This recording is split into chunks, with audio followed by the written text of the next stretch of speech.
You know, unfortunately, the pandemic prevented our TV station from making the trip to China to cover the games. However, we got innovative, and Scott created a series that's called The Spirit of China. Yeah, here's what we did. We went to Chicago, San Francisco, and New York City, and we came back with these amazing stories about Chinese Americans, the culture, all the music, and of course the food. But it is important tonight to hear this story because Chinatown across the country is facing many challenges. It's still quaint. It's still a community, and you feel it. When I come to Chinatown, it's just so grounding because it's real, and it's charming, and it's gritty. The authenticity of Manhattan's Chinatown may also be its greatest vulnerability. Chinatown is trying to recover after a brutal 2 years. You know, I saw all these poor immigrant merchants with no business. So this is a huge impact on Chinatown. Author and New York City resident Grace Young remembers the fear that gripped this neighborhood early in the pandemic.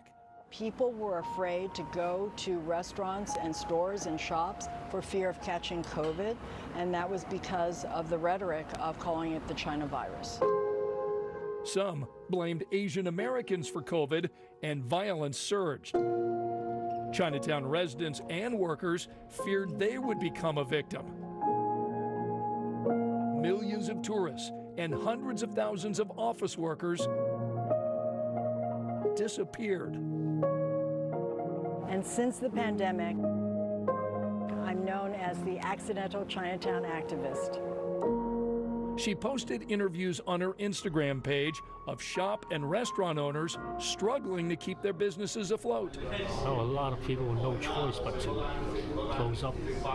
So hopefully everything be well. Some businesses survived. Many did not.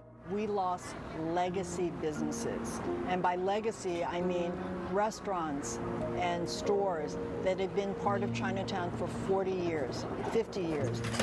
Other issues are contributing to the Chinatown challenge.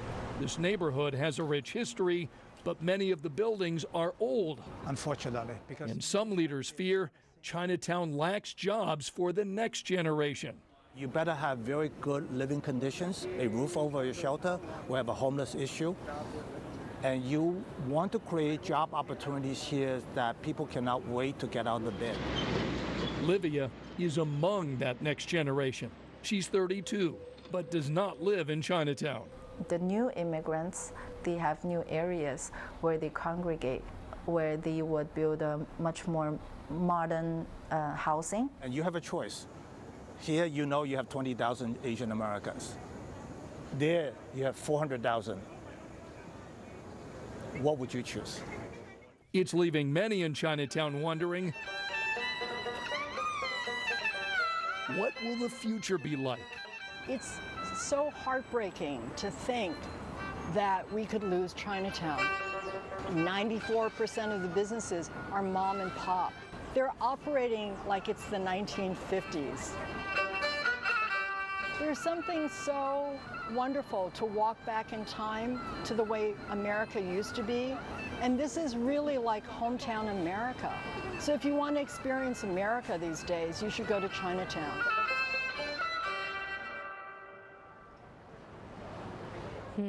What can Hoosiers do, Scott?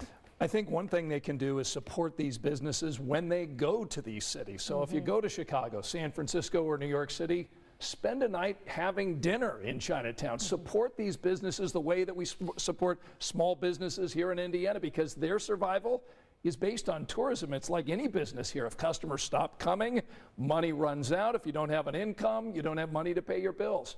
But there are bigger challenges that we talked about in that story. I mean, what do you do with all these aging buildings? How do you compete with neighborhoods like Flushing, New York, which is right outside Chinatown, that offer bigger homes for people instead of having to live in an apartment?